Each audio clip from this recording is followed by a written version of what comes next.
The Briarwood Public Library closed in 1921. Official reason, structural renovation. Real reason, the nightly disappearance of 2 librarians within a week. Both were cataloging the local oral history section. No bodies found. The only clue, on each of their desks, an identical book request slip, MS77. No record existed of a book with that number in the archives.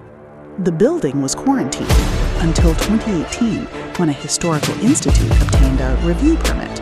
A 3-person team entered the dusty space. They turned on their cameras. In the 3rd hour, a researcher, Lila, found a leather-bound, untitled volume with the label MS77 in the oral history stacks.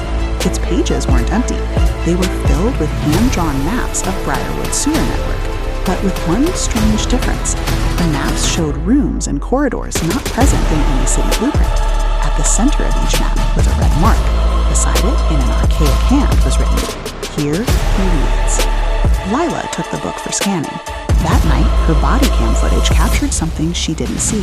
As she opened the book, a tall, thin shadow rose from behind the shelves and drifted toward her like smoke. Lila's film filled with white noise. The audio was still audible. The sound of Lila's ragged breath and a wordless low hum, as if from the bottom of a deep well. The voice said, "At last, someone came to listen." In the morning, they found Lila in the oral history section, conscious but silent, her eyes fixed on a distant point. In her hand, a steel-nib pen. On the wooden floor, she had etched circles and lines resembling the book's maps, but inverted. She wouldn't respond to questions. Only if you uttered MS77, she would slowly turn her head and listen. Police took the book to a lab. Tests revealed the leather binding was made from unidentified skin.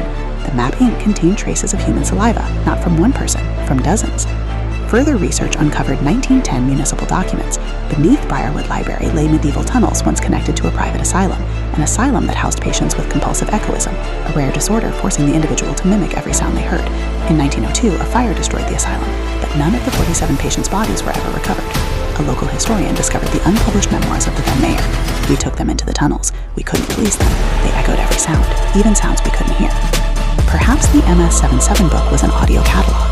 Perhaps those patients in the tunnels echoed not only our world sounds, but sounds from other layers, and someone or something recorded those echoes as maps, and perhaps he, referenced on the maps, wasn't a human, but the tunnel itself.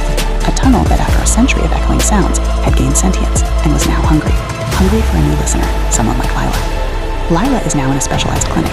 She doesn't speak, but every night nurses report she draws maps with a pen, maps of subterranean networks of cities that never existed. In the corner of each map, in shaky script, she writes, "Here he is hungry." And the Briarwood Library? Its door was sealed again, but guards say some nights from under the heavy wooden door, you can hear the sound of thick pages turning, and the smell of mildew and dust with an underlying scent of dried saliva hangs in the surrounding air. Perhaps some books should not be found. Perhaps some stories, especially those never written, only echoed, should remain in silence forever. But when an echo finds a listener, does it not become the owner of the voice? And if so, who owns that voice now? Lila, or something seeping into this world from the dark tunnels through her ears?